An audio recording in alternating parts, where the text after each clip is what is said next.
안녕하십니까. 오늘은 진짜 예수를 찾아서 82번째 시간입니다. 헬레니즘과 유대교.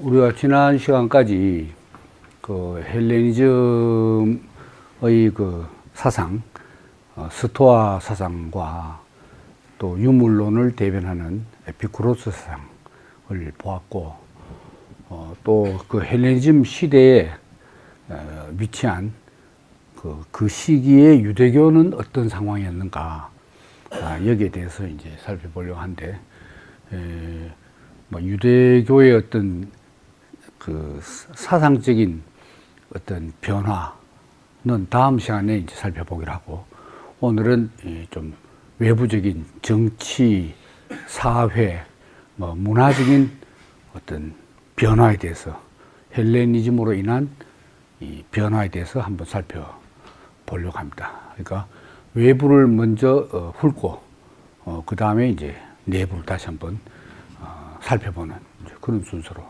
하겠습니다. 헬레니즘, 이 헬레니즘의 시작은 아시다시피 그 알렉산더 대왕으로부터 비롯됐습니다. 알렉산더 대왕이 그 BC 알렉산더가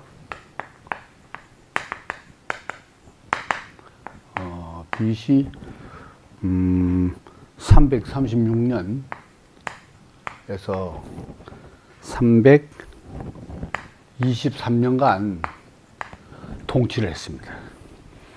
여기서 이제 저 아버지가 죽고 필립 2세가 죽고 이제 즉위해서 323년인데 이 전쟁은 거의 한 10년, 총 13년이잖아요. 이때 이제 사망했는데 10년간 정복 전쟁을 일으켜가지고 그 당시에 대제국을 건설한 참 놀라운 사건이죠. 그래서 이제 이 알렉산더의 정복 전쟁으로 말미암아서 문제는 이제 동서 문명이 충돌하게 되고 이제 혼합하게 되고 그런 결과를 가져왔는데, 요 323년이면 나이가 30세였나요? 약 30, 그때 3세였습니까? 갑자기 죽는 바람에 이제 그 왕국이 크게 이제 큰 왕국 3개, 나머지 군소 왕국 여러 개로 나눠졌습니다. 그래서 이제 큰 왕국 3개가 뭐냐면, 그러니까 이제 그 휘하에 그러니까 알렉산더의 이 혈통 쪽으로 하고 휘하 장군 쪽하고 이렇게 나눠지는데, 안티고노스, 그 다음에 셀레우코스, 그 다음에 프톨레 마요스, 이 세 사람에 의해서 세 제국으로 분할이 됩니다. 저 페르시아 저쪽, 인도 북쪽, 이쪽은 그냥 군소 왕국으로 나눠지고 이 유대교에 직접적인 영향을 미친 건 아니고, 이 안티고노스는 말하자면 이제 그리스와 알렉산더 고향인 마케도니아 이쪽 왕국을 차지하게 되고, 셀레우코스는 이제 시리아, 지금의 시리아보다는 훨씬 지역이 넓죠. 아수르 이런 데도 다 시리아 제국이잖아요. 그 다음에 이제 프톨레마이오스는 이집트 이렇게 됐습니다. 그래서 이제 유대교에 영향을 미친 이제 왕조는 요쪽은 아니고 요 두 왕조가 이제 셀레우코스 왕조하고 이 프톨레마이오스 왕조, 요 두 왕조가 이 유대교에 영향을 미치게 이제 된 거죠. 그래서 이제 이 두 왕조는 이 전쟁이 잦았습니다. 서로 이 패권을 차지하기 위해서 이제 서로 이제 뭐 소위 말하는 나와바리를 서로 침범하는 거죠. 이제 그 알렉산더가 죽고 이제 이 소위 말하는 이제 BC 3세기, 4세기 후반에 죽었잖아요. 이제 3세기에는 이 프톨레마이오스 이집트를 점령한 이 왕조가 팔레스타인을 지배하고 있었다는 거죠. 그래서 이 시기에는 이제 이 프톨레마이오스 왕조는 그 유대교를 이제 인정한 거죠. 자기들이 정복한 그 소수 민족들의 문화와 종교를 허용하고 관습을 다 인정하는 그런 정책을 폈습니다.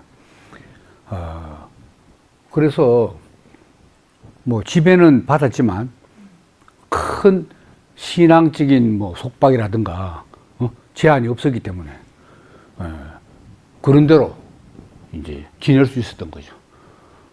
이걸 소위 말해서 이제 잔잔한 파도라고 합니다. 예. 첫 번째 잔잔한 이쪽으로 쓸까요? 잔잔한 파도. 헬레니즘의 물결이 파도처럼 밀려오는데 큰 충격 없이 잔잔하게, 다시 말하면 강요하지 않고 자연스럽게 밀려왔다는 거죠. 그러니까 오히려 이제 이스라엘 쪽에서 봐서는 시야가 넓어지고 범세계적이 되고, 그리고 이때 아주 이 경제적인 성장을 하게 됩니다, 이스라엘이.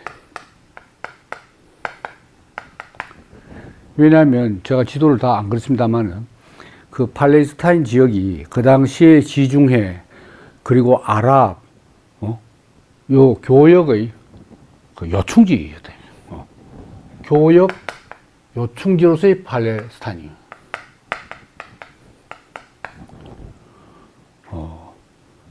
그리고 이제 예루살렘은 이제 무역 중심지였다고 합니다, 그 당시에.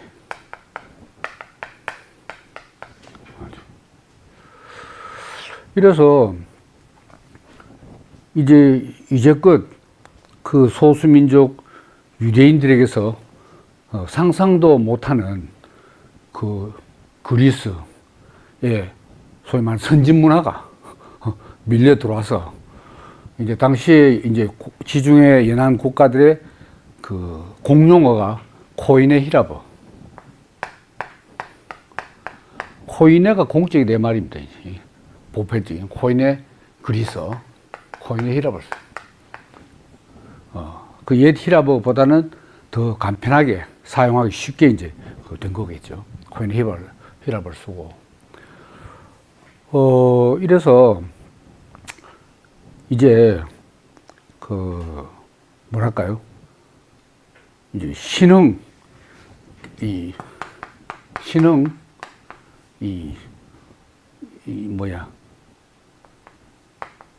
경제 상류층이 형성되게 됐다는 거죠. 신흥 경제 상류층이. 그리고 이제 알렉산더 때부터 그 정복지에 전부터 말씀드렸습니다만은 학교를, 그리스식 학교를 김나지움을 세우고, 그리고 체육관을 또 짓고, 공연 극장, 그 사람들 비극, 시극 이런 연극을 많이 하잖아요. 그 극장을 짓고, 그래서 관람을 하고 뭐 이러니까 상당히 소위 말하는 이제 그 당시로서 현대적인 문화생활을 아주 즐기기 좋았다는 거죠, 문화생활.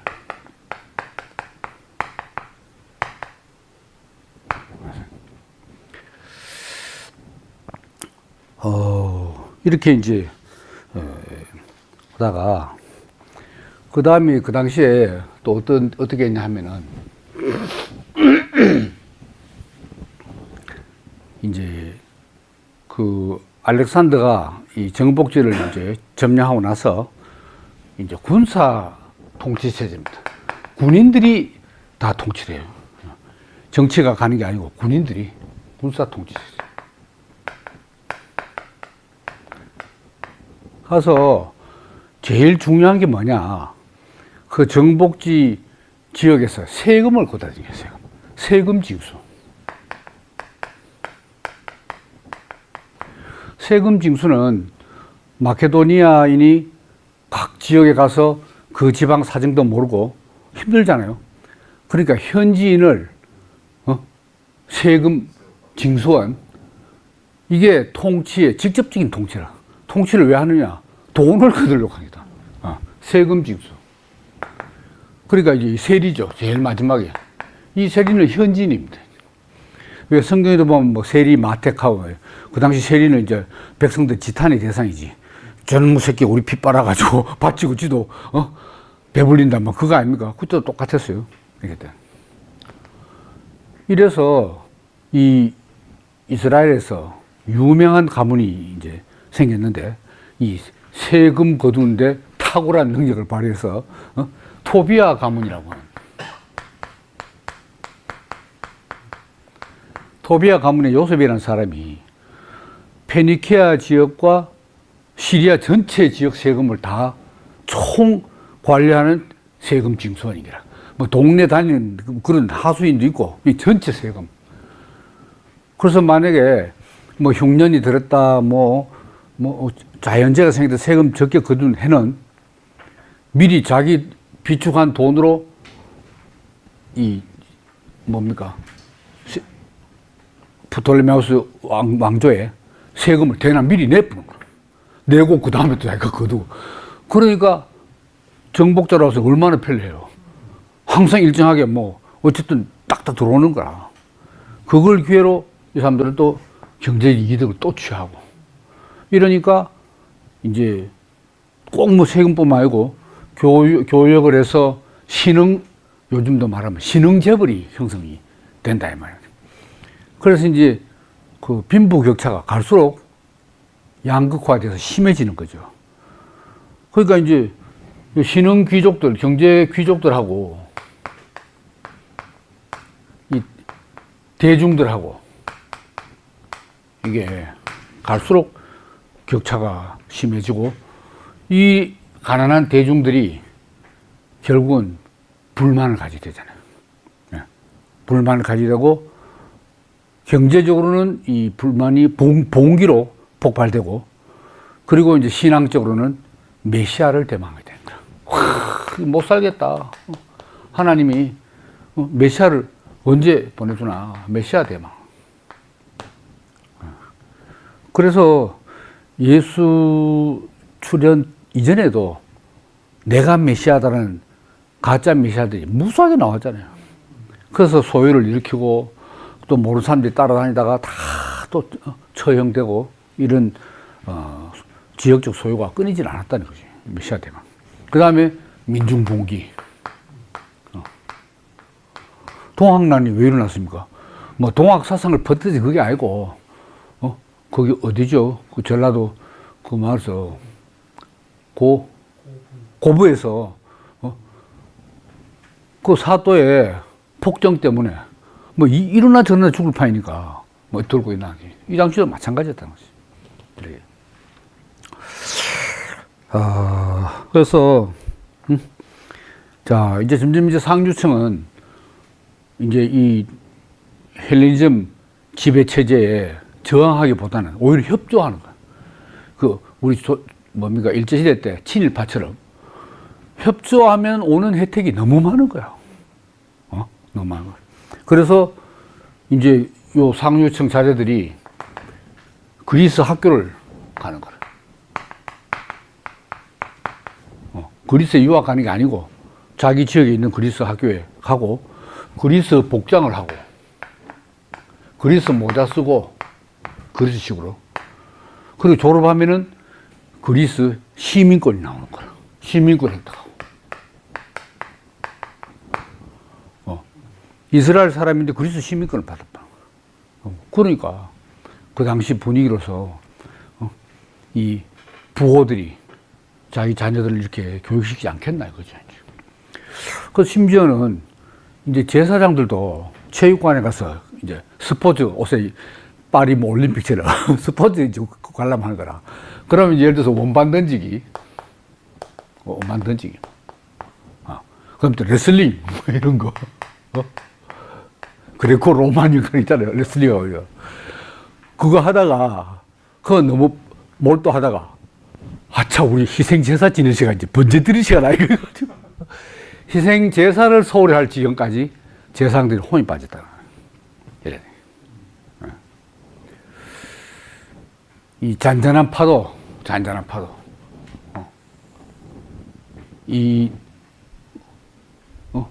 아주 기분 좋게 흘러 들어오는 물결. 이게 무서운 거야. 무서운 거. 야, 예. 그래서 이제 히브리어 사용은 본토에서도 이제 점점 줄어들고 그리스어가 더 성행하고 유대 문헌을 중에서 그리스어로 작가들이 그리스어로 이스라엘 작가들이 그리스어로 작품을 쓰고 뭐 이런 지경이 됐다는 거죠. 이런 이제 겁니다, 이제. 근데 이제 어쨌든 경제적으로는 훨씬 더 이 잔잔한 파도가 밀려오면서 이 프톨레마이오스 이집트를 장악한 그 왕조의 지배를 받으면서 이스라엘의 경제적인 지위가 전체적으로 볼 때 완전히 업그레이드 됩니다. 그때까지 좋았는데 그 다음에 이제 두 번째로 이제 거친 파도가 밀려오는 겁니다. 거친 파도. 거친 파도가 뭐냐니까 이 셀레우코스 왕조가 프톨레마이오스하고 전쟁을 하다가 결국 승리하게 됐어요. 그래서 팔레스타인 통치권을 시리아의 셀레우코스 왕조가 차지하게 되는 거라. 팔레스타인 그 통치 지배권을. 그래서 이제 그 처음에 셀레우코스 1세부터 시작했는데 그 몇 대 내려가서 안티오코스 4세. 이 사람은 안티오코스 에피파네스라고 더 붙였어요. 에피파네스. 에피파네스는 무슨 뜻이냐면 신의 현현입니다. 그래서 자기가 제우스의 화신이다. 이래나 보여. 제우스의 현현이 나다. 이렇게 안티오코스 에피파네스. 그 자기 아버지는 안티오코스 3세인데 그 3세 때 굉장히 그 셀레우코스 왕조가 강성했거든요. 그 영광을 되찾기 위해서 이집트하고 수시로 전쟁하고 이제 한데 이 사람은 그 헬레니즘의 이상을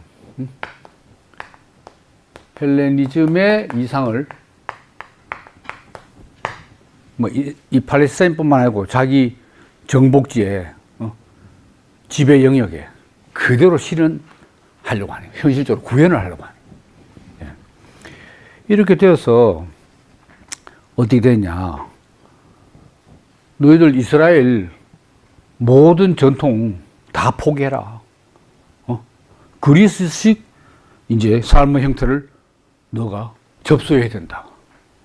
이렇게 이제 강요를 하게 됩니다. 여기는 잔잔한 파도의 평화의 시대. 여기는 강요의 시대가 됩니다.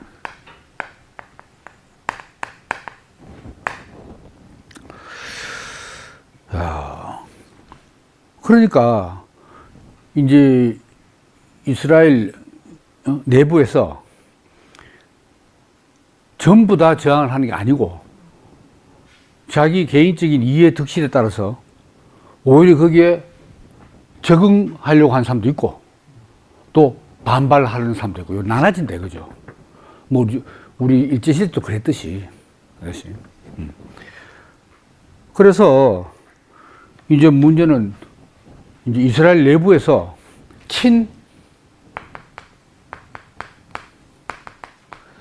셀레우코스파하고 그 이전에 그 프톨레마이오스파하고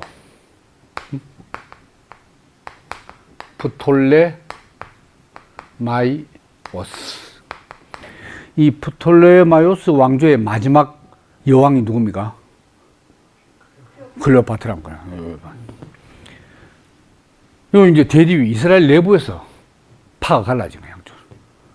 근데 이 안티오코스 4세가 즉위하고 이제 종교적인 압력을 막 강요해 올 때, 그때 대제사장이 친 프톨레마이오스 파인 거야. 그러니까 유대교의 정통성을 그대로 유지할 수 있었거든. 신앙을 그대로 유지할 수 있다. 왜? 압력을 넣지 않으니까. 그래서 이 누구냐면 오니아스 3세. 오니아스 3세라는 사람. 3세. 그래서 이제 이 헬레니즘 강요에 이 사람이 반대해버린 거예요.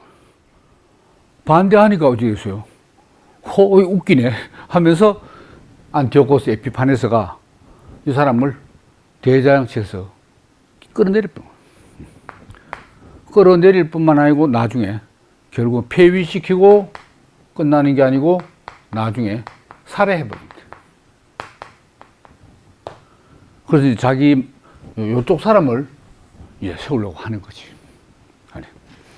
근데 이때 물론 신앙 때문에 이 대치하기도 하지만은 여기에 어떤 경제적인 이유가 있다는 거지.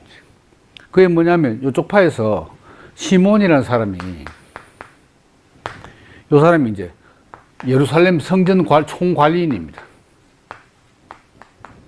관리인인데 이게 이제 예루살렘 시장, 예루살렘 시장이 있는데 예루살렘 시장 관리권을 가는 거니까.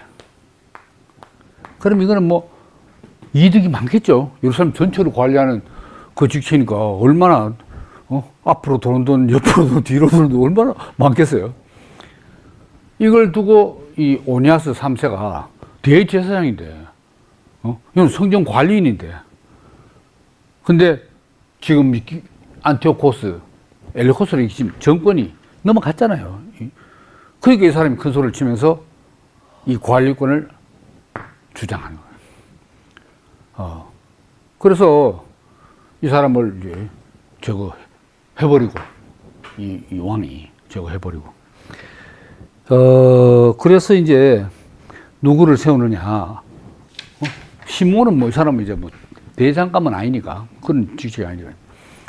근데 참 이런 동생을 두면 안 되는데, 이 오니아스 3세 동생이 야손이라는 사람이에요. 친동생인데, 형님이 이래서 폐위되고 죽는 마당에 이 사람은 친헬레니즘 정책을 지지해버려요.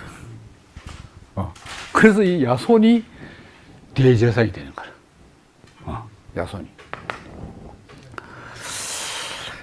야, 그래서 안티오코스 4세에게 더 강력한 헬레니즘 개혁을 원합니다. 하면서 오히려 간청을 드린 거예요, 사람이. 야손이. 그게 얼마나 이쁘게 보이겠어요. 그래서 네가 대제사장 해라. 가지고 이 사람이 대제사장이 돼요, 야손이. 야. 근데 이렇게 야손을 밀어준 뒷배가 뭐냐? 아까 말한 토비아 가문. 이스라엘 최대의 재벌, 그 당시에 우리로 말하면 재벌, 토비아 가문이 딱 받쳐준 거예요. 그래서 서로 나눠 먹는 거죠. 이제 토비아 가문이 이익권을 돌려주고 또 이것도 또 부스러기 떨어지고 막 주거니 받거니 이런 식으로 이제 됐다는 거죠. 야, 그래서 이제 자, 헬레니즘 강요로 인해서 돌아온 경제적인 이권, 이건 야손이나 특히 토비아 가문, 그 이스라엘 귀족들 손에 다 들어본다 이거죠. 헬레니즘이 지금. 야, 그러니까 뭐 사람 사는 데는 우리나라나 옛날 이스라엘은 마찬가지인 것 같아요. 예. 그래서 그래서 이제 자, 헬레니즘 강요로 인해 강요로 인해서 돌아온 경제적인 이권, 이건 야손이나 특히 토비아 가문, 그 이스라엘 귀족들 손에 다 들어본다 이거죠. 헬레니즘이 지금. 야, 그러니까 뭐 사람 사는 데는 우리나라나 옛날 이스라엘은 마찬가지인 것 같아요. 그래서 이제 이 야손이 대제사장하면서 아까 말한 여기 뭡니까? 학교, 뭐 체육관, 극장 이런 그리스 이 문화시설을 엄청나게 많이 이제 건설했거든요. 그러니까 이제 점점 헬레니즘화 되어 가는 거지, 이제, 이스라엘이. 자, 그런데 참 이 사람이 알 수 없는 게 이제 이 안티오코스 야망이 큰 사람이니까 이제 어떻게 하든지 이집트를 정벌을 하려고 하는 거라.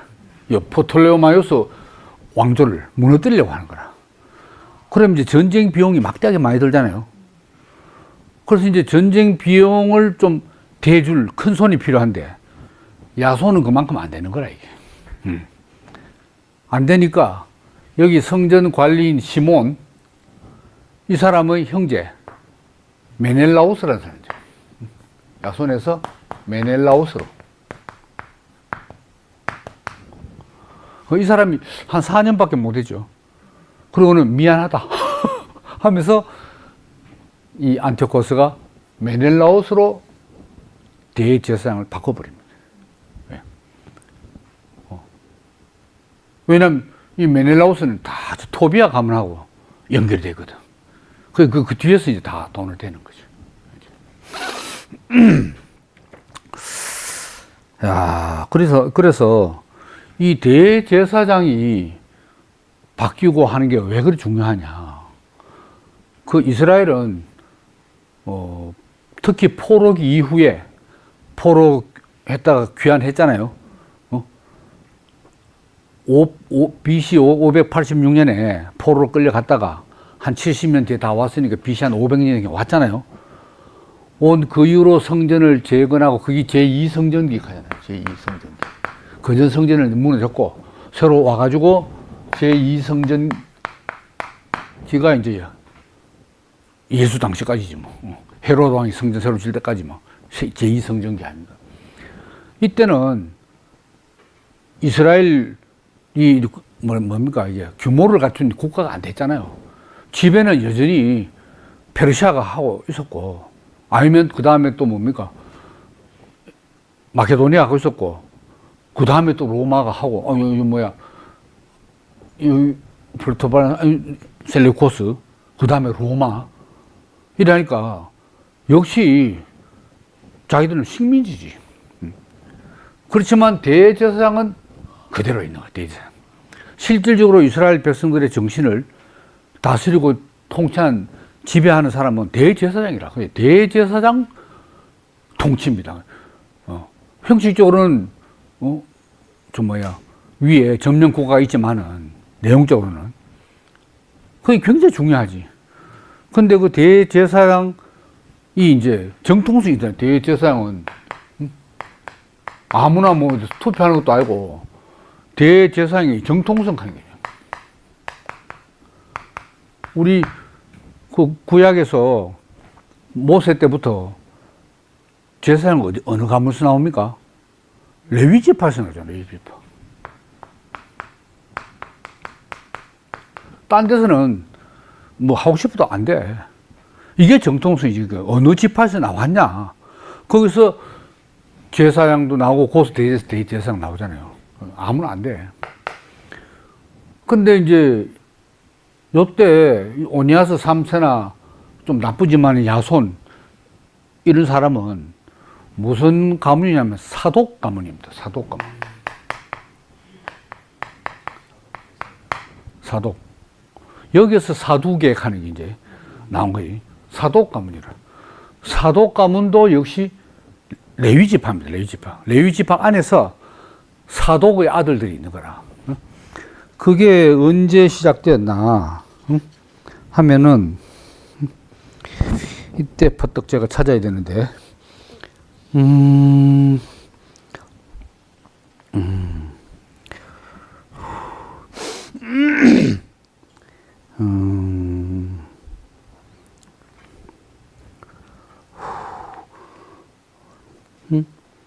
오늘따라 퍼뜩이 안 나오지.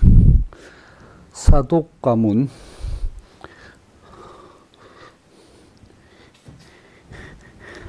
이때 막간에면 노래도 나오게 해야 되는데. 이 중요하다고 제가 적어 놨거든요.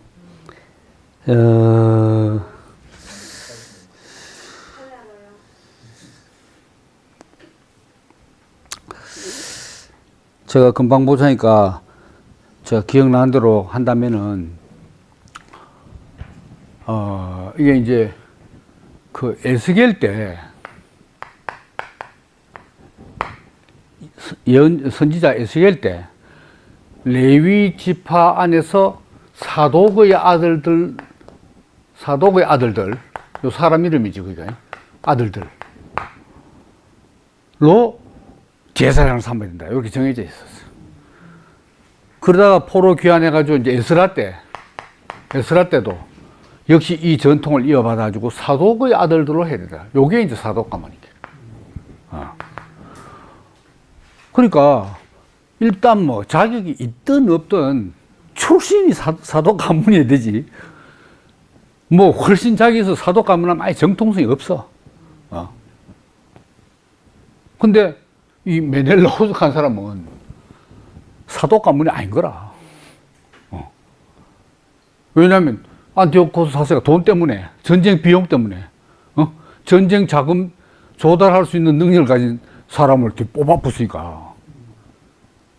그러니까 이제 이 강요 시대에 안 그래도 이스라엘 백성들이 스트레스를 받고 하다가 이걸 탁 정했을 때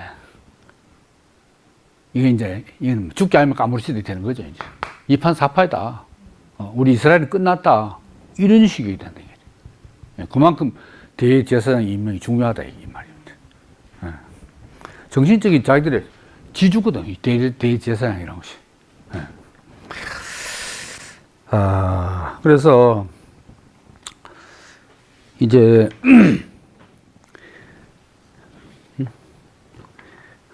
그러니까 대제사장직에 이제 뭡니까? 불법적인 찬탈이지. 이제 그게 메넬라우스가 언제까지 했냐?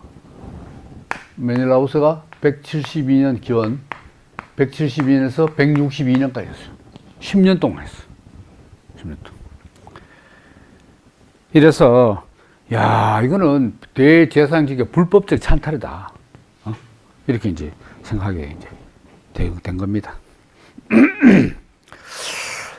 야, 그랬는데 이제 이 사람이 전쟁 비용을 걷어 가지고 이제 일단 이집트의 알렉산드리아로 출정을 나갔는데 전쟁 해보지도 못하고 돌아왔어요. 왜냐하면 당시에 지중해 패권을 누가 가지고 있냐? 로마가 가지고 있냐? 그때 벌써 로마가 172년인데 이때도 벌써 막 로마가 지중해 패권을 장악하고 있는 거다. 그래서 로마가 막아버린 거야. 못 가게. 그러니까 회군을 내가 돌아와가지고 이제 영역이 딱 좁아졌잖아요. 팔레스타인하고 시리아하고 그밖에 없잖아요.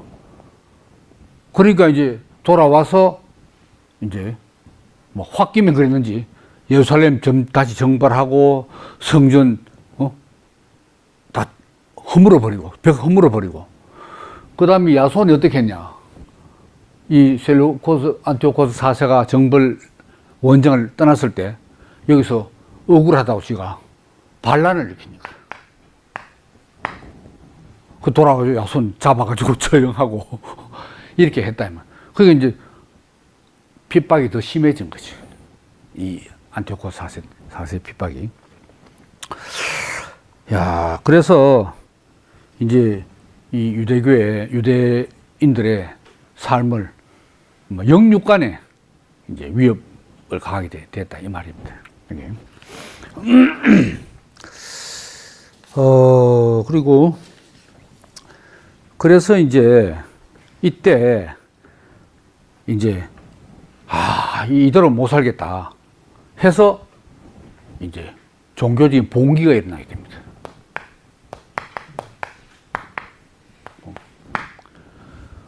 봉기인데 여기 예루살렘의 귀족층들은 원래 봉기 안 하잖아요. 자기도 그 덕에 더 잘 살겠는데. 근데 이 봉기의 주역들은 아직 헬레니즘화가 속도가 더딘 시골, 지방. 여기에 이제 이 신앙심 깊은 이 골수 분자들이 일어나는 거지. 거기에 대표가 누구냐? 모데인 지역에 하스모니아 가문이 있는데, 하스모니아 가문의 당시에 그 족장 마따디아라고 있습니다.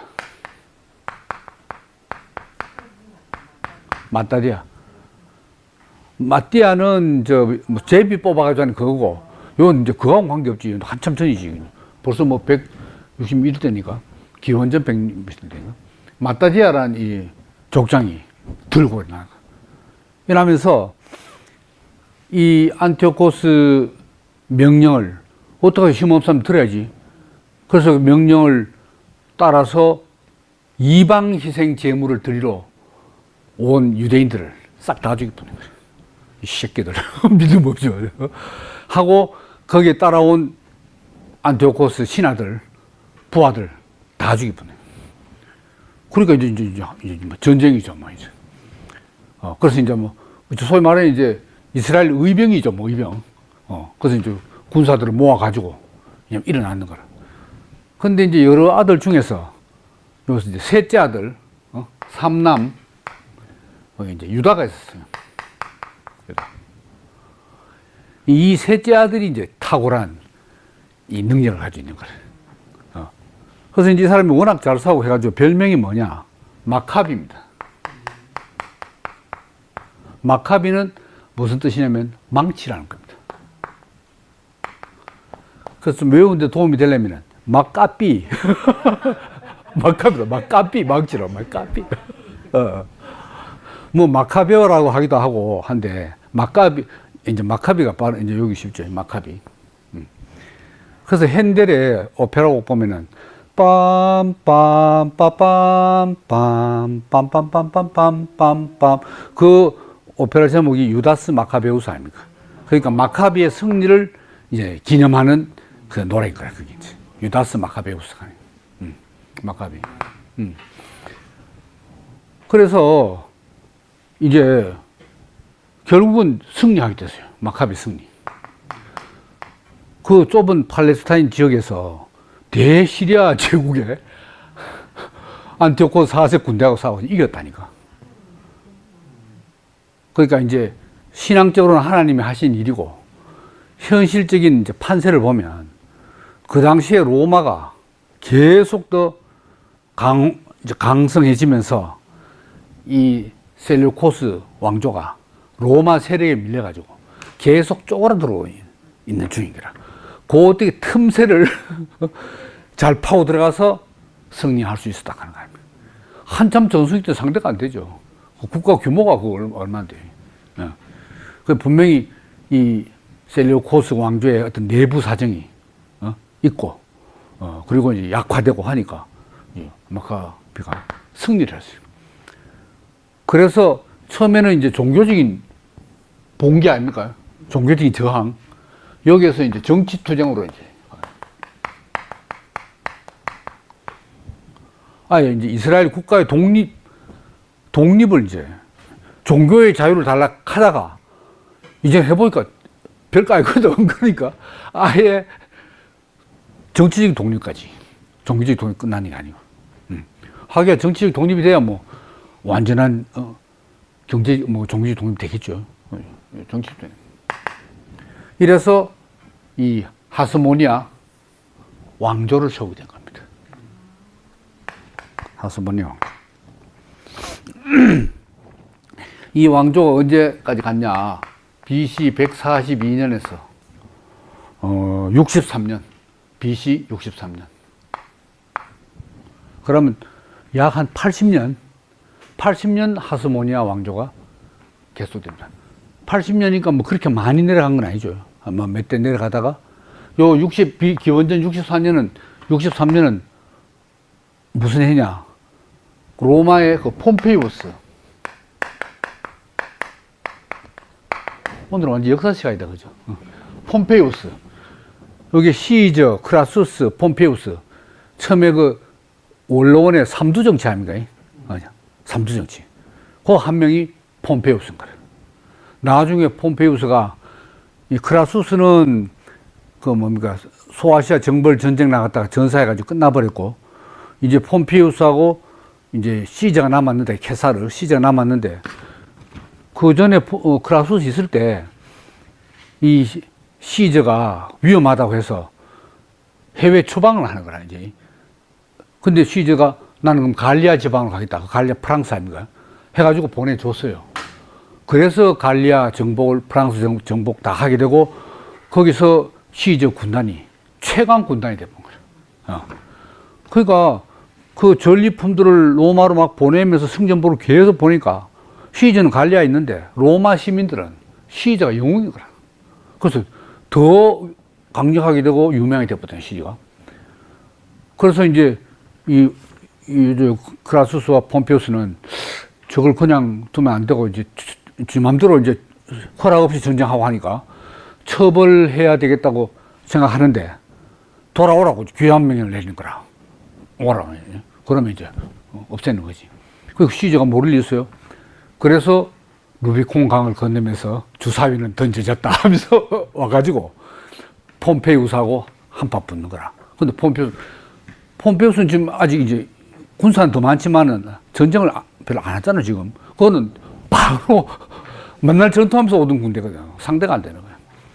그래서 폼페이우스 도망을 갔어요. 그리스 쪽으로 도망가가지고 그래도 군사가 훨씬 더 많았는데 역시 폼페이우스가 졌다니까요. 그래서 이집트로 도망갔다가 이집트 왕한테 그 어린 왕자 클레오파트라 동생입니까? 남동생한테 목 잘려주거든. 폼페이우스. 그걸로 도망갔다가. 그래 됐어요. 그래 이 폼페이우스가 아직 그렇게 되기 전에 그러니까 폼페이우스는 이쪽 로마 동쪽 이쪽 군사를 다 지금 장악하고 있는 거라. 막 그리스와 소아시아 전부 로마 군대 다 있는 거 자기 수하에 있는 거라. 그래서 63년에 군대를 몰고 팔레스타인으로 이스라엘로 진군을 해들어가지고 끝난 겁니다. 하스모니아 왕조가 그래서 이제 끝난 거죠. 그 다음에 이제 그렇게 된 다음에 이게 이제 헤로드 왕에게 이제 대리 통치권을 맡기는 거죠. 그 헤로스의 나라는 아니고 이제 괴뢰 정권이지 이제.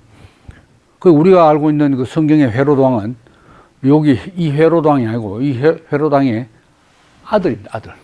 그 세 아들이 있어요. 세 아들이 세 지역을 나눠가지고 이제 통치를 하는데 그 아들 중에 한 명이 이제 우리가 알고 있는 뭐죠? 헤롯 에스파네스. 그 왕이 이제 헤로드 왕. 우리가 알고 있는 성경에 나오는 헤로드 왕입니다. 그래서 이제 하스모니아 왕조가 이제 끝났어요. 끝났는데 이제 63년 그러니까 예수 탄생 약 60여 년 전에 이제 끝났다 이거지.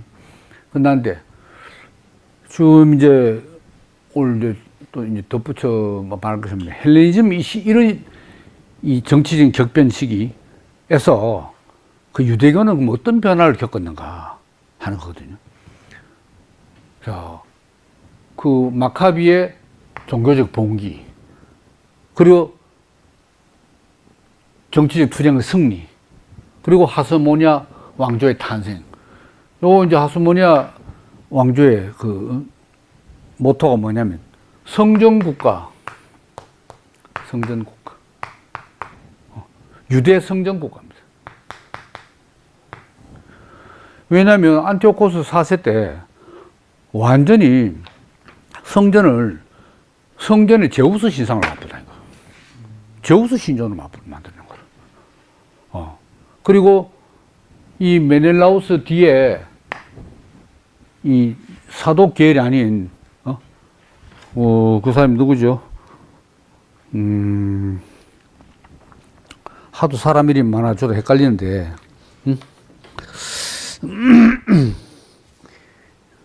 이때 탁탁 나와야, 야, 실력 좋네 할 건데, 아우.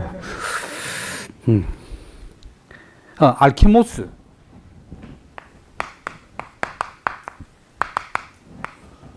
알키모스라는 이 사람을 또 대상으로 세웠어요.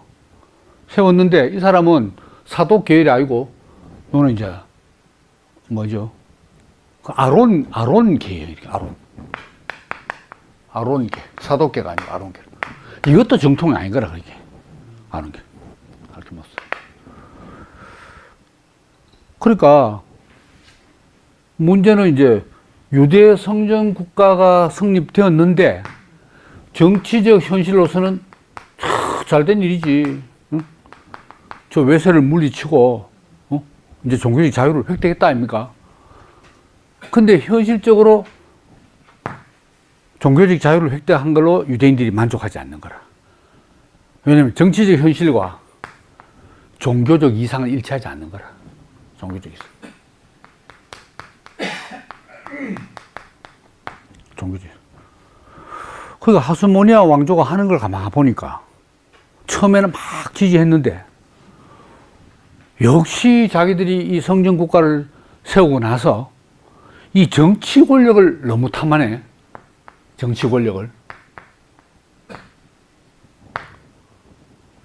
그리고 나중에 알키모스를 누가 죽이냐. 그 뭡니까? 유다 마카비 그 밑으로 넘어서 시몬이 있어. 시몬의 형제인 요나단이라는 사람이 있어요. 요나단. 그러니까 하스모니아 왕조의 핵심 권력층이지. 직계고만 여기가. 이 사람이 알키모스를 죽여버렸어. 죽이고 자기가 또 바로 대제사장들을 좀 하잖아요. 그래서 7년을 이스라엘에서 대제사장 없는 시기. 7년 공석이라. 대제사장 없어. 그러다가 7년 뒤에 결국 자기 본심을 드러내면서 요나단이 대제사장에 올라붙는 거야. 그러니까 이게 뭐야 이거지. 너도 별 수 없네. 그럼 뭐 이 유대 성전 국가만 됐다고 해서 자기들의 종교적 이상이 실현됐나 이거지. 이래 된 겁니다.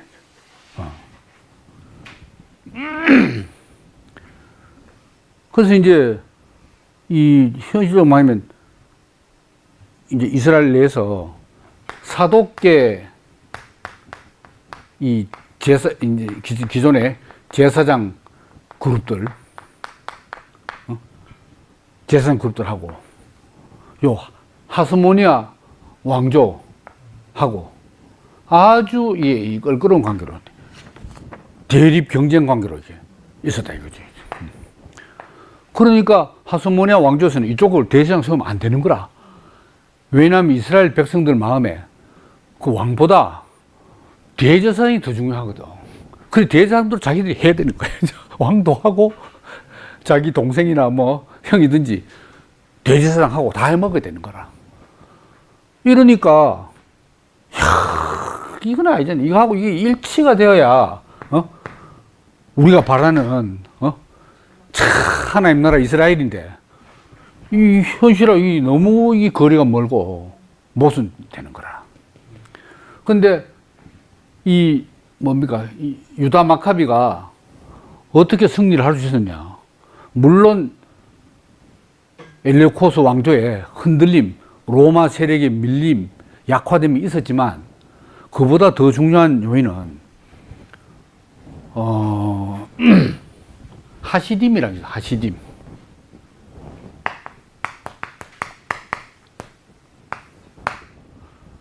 하시딤 운동칼이네.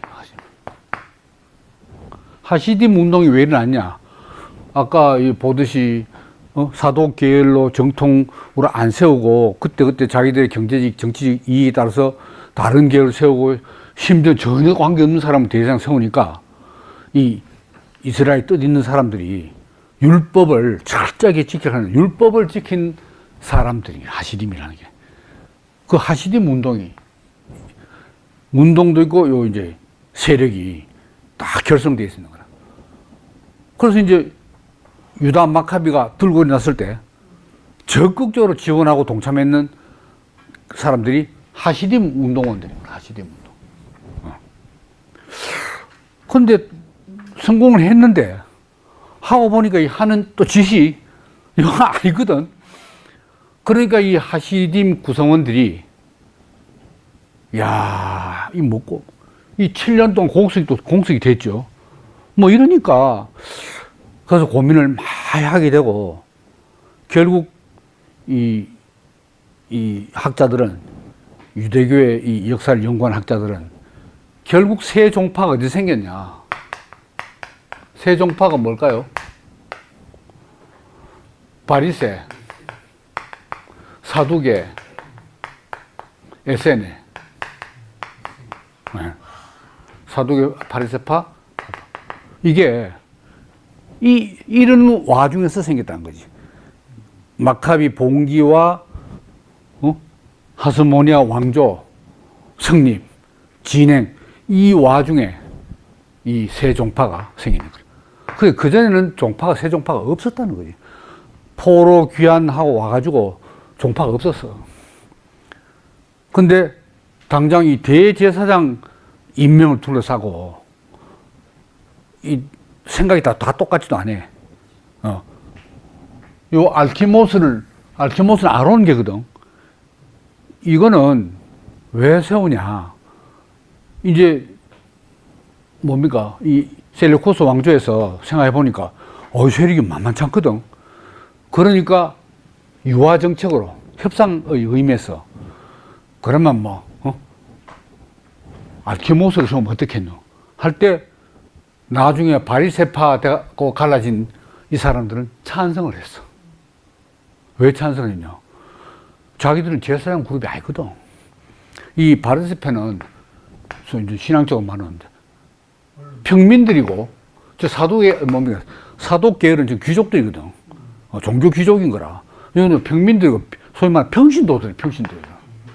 평신도들인데 포로 귀환하고 와서 율법을 막 다 해석하고 지키고 막 율법주의자잖아요.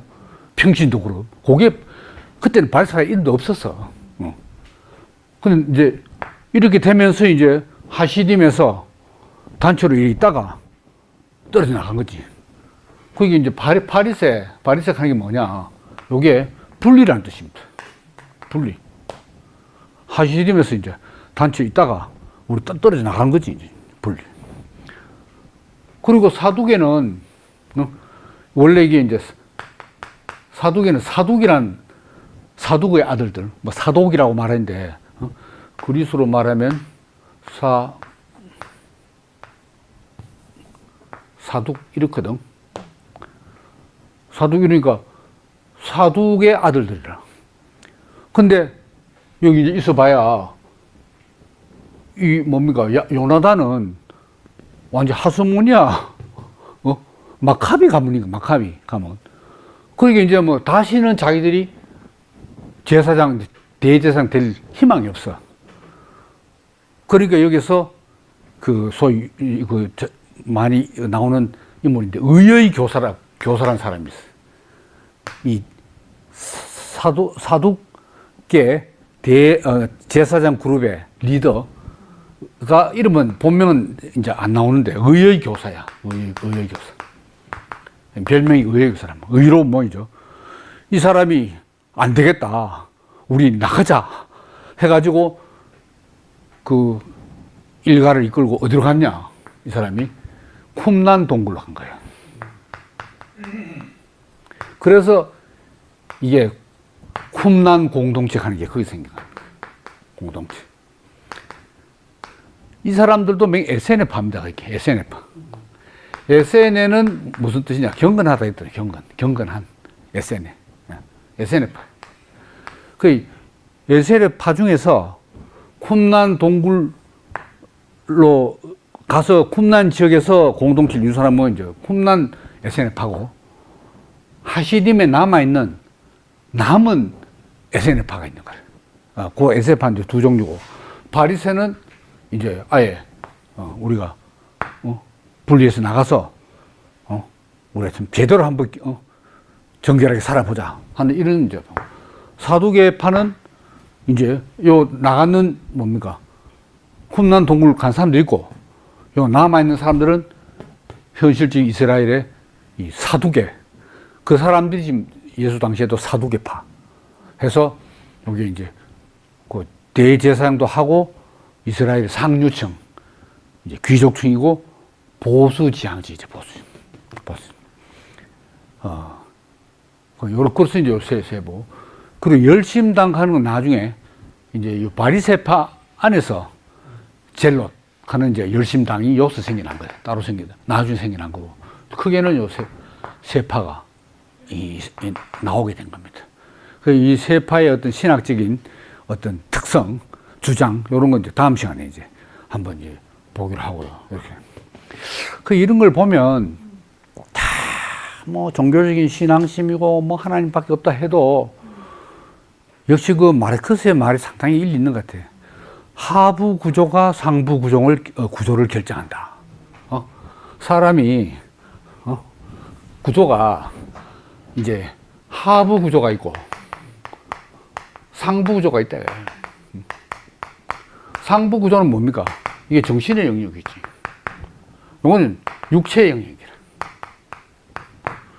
그 정치적 현실 하는 거는 뭐 경제적 이권 이런 전부 하부구조, 하부구조. 그래서 이 상부 구조, 우리가 어떤 신앙의 노선을 지향하냐 이런 것도 상당히 마르크스식으로 말하면은 요게 결정을 한다는 거지. 그 일리가 있어요. 그러면 주밖에 보기에 딱 하면 딴 거 보기 별로 없으니까. 상부 구조를 그렇게 기다고. 그래도 좀 뭐 여유 있고 뭐 배부르고 기름 좀 끼면, 아이 뭐 좀 그렇게 하노. 좀 소리 지르지 마라. 그렇다.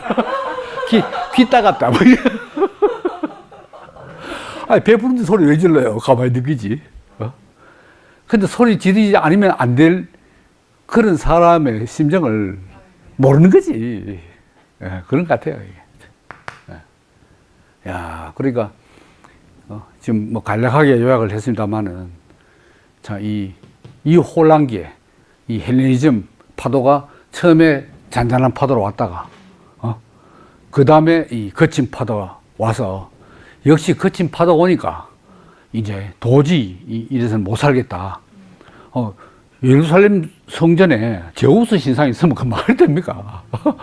대제사장 7년 공석되고 뭐 이런 난리를 치니까 봉기가 일어나게 되고, 봉기는 성공했는데 또 결국은 그 종교적 이상을 실현하지 못하고, 이런 소용돌이 속에서 이제 이 세 파가 각자 살 길을 찾아서 갈라지게 돼.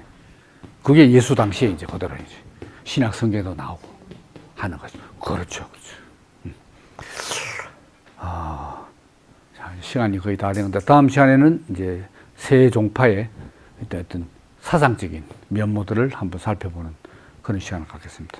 경청해 주셔서 감사합니다.